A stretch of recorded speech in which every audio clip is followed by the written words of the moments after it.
Hello everyone, Nika here with the Daily Neuro Nugget. So I know a lot of you guys missed me yesterday. Whenever I don't come on here for like a day, you guys freak out. But I was doing work for you because there was two new documents that dropped, and one of them was 319 pages long. As you guys know, I am a super dweeb.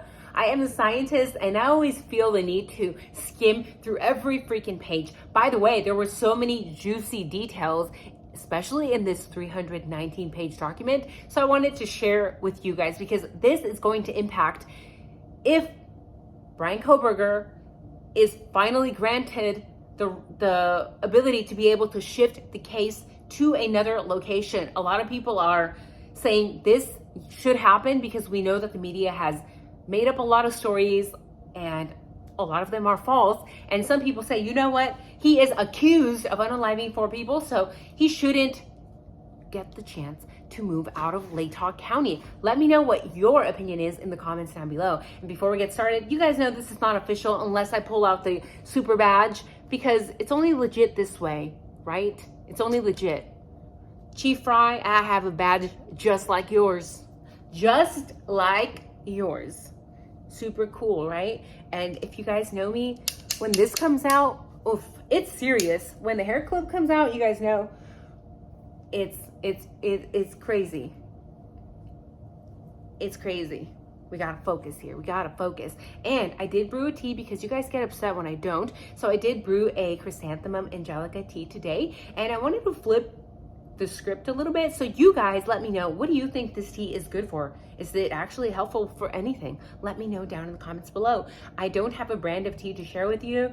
I usually purchase loose leaf, sometimes bag it myself. This has no label at the end, nothing. This is what it looks like. And it tastes like a bottle of perfume, I think. So here we go. Perfume water. Yummy. I actually do like it. So I will begin with the shortest document first, and that is the 2-page document that dropped yesterday on July 23. It is the stipulated motion to seal the exhibit. This says the portions of exhibits to be sealed are contained in the USB drive that was handed to detective on July 22nd, 2022, with a copy of the defendant's witness and exhibit list for the motion for change of venue hearing. So again, they are sealing everything as usual. Nothing new to see here, ladies and gentlemen. It also says the parties agree that the sealed portions of the exhibits will be utilized in open court on August 29, 2024. And we know that date is what? That is when the hearing for Bryan Kohberger's motion to change venue will take place. So we will be ready to see what happens on August 29th. Now, the next document is the 319-page document.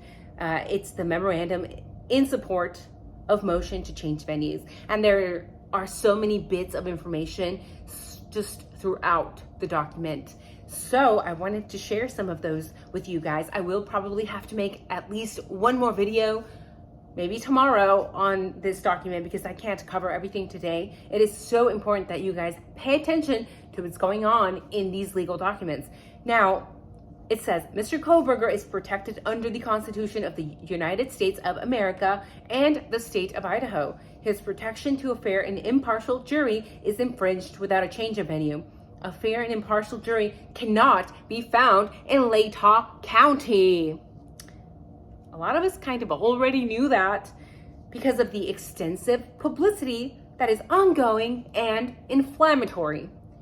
The inflammatory nature of the publicity has included inaccurate information and inadmissible information that also would impact the outcome of the trial, right? If people are believing these fake stories online, it's going to affect the outcome of the trial.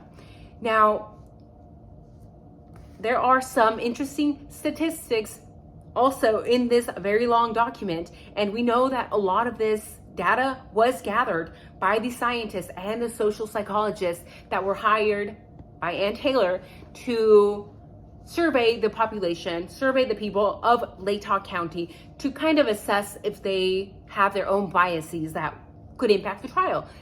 This is what came out of that study. Basically, that 70% of people that were surveyed think Kohberger is guilty. And that, to me, again, that's no surprise, because as somebody who has a degree in psychology, a master's in psychology, I understand that people can be very easily brainwashed, especially when there are stories in the media that are emotion evoking, misleading, false, and poorly sourced, and you put that out there, you blast it on TV, internet. People will very quickly pick a tidbit of information and believe it as 100% truth because they heard it on Facebook.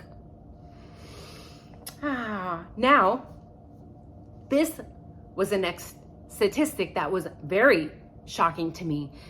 51%, so over half of the people that were surveyed in Latah County said that they have a fixed opinion, meaning that nothing will change their minds, meaning that even if they are shown factual information, maybe pointing to the possibility that Bryan Kohberger is innocent, they are closed-minded and they're saying, nope, he is guilty. It does not matter, even if the facts show otherwise. That's 51% of the people in Latah County. That is a problem. And when you expand that to all of America, even worldwide, you see how easily people can believe nonsense. It's that easy, nonsense. And how people are so stubborn that even when they're shown a video of somebody being not guilty, they're like, you know what? No, we already made up our minds. He's guilty. 51% of people. Yeah, let me know what you think about that. I like people personally who are more open-minded than that. Now, Anne did close off saying that Kohberger is accused of unaliving 4 people. Accused. Remember, accused does not mean guilty. And she says, rarely does even a small community come together in both number and quality of unity, as has happened here. So she's saying this is very rare. This does not happen often, even in small towns when there are massive crimes. It's not common. But here we have a whole town, a whole county coming together, right? When these 4 people were unalived. She says, while a small, close-knit community is what's hoped for in a small town, constitutional rights must still be carefully protected. Mr. Kohberger has the right of presumption of innocence. He's guaranteed the protection of a fair jury and due process of law. And how could we possibly do that? How can we help Bryan Kohberger keep his constitutional rights protected?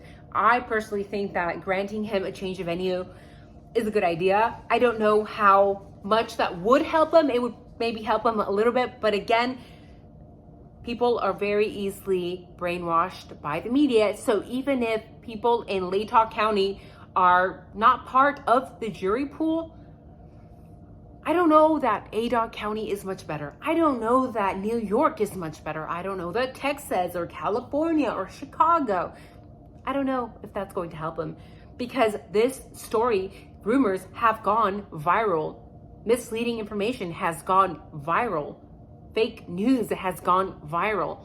That is one of the cons of social media and technology. Of course, there are pros to it as well. But that is it for the day, ladies and gentlemen. Thank you for coming over. Since you are already here, you might as well leave a like, leave a subscribe, because a lot of you have been getting unsubscribed. So double check, make sure you are still subbed, and please leave me an emoji. Again, what keeps me coming back here? It's not the $30 a month that I'm getting from YouTube, guys. It's the emojis, it's the back and forth with you guys. We keep ourselves open-minded, so we get to communicate and gain some perspective on this insane case. So have a good night, guys. Take care.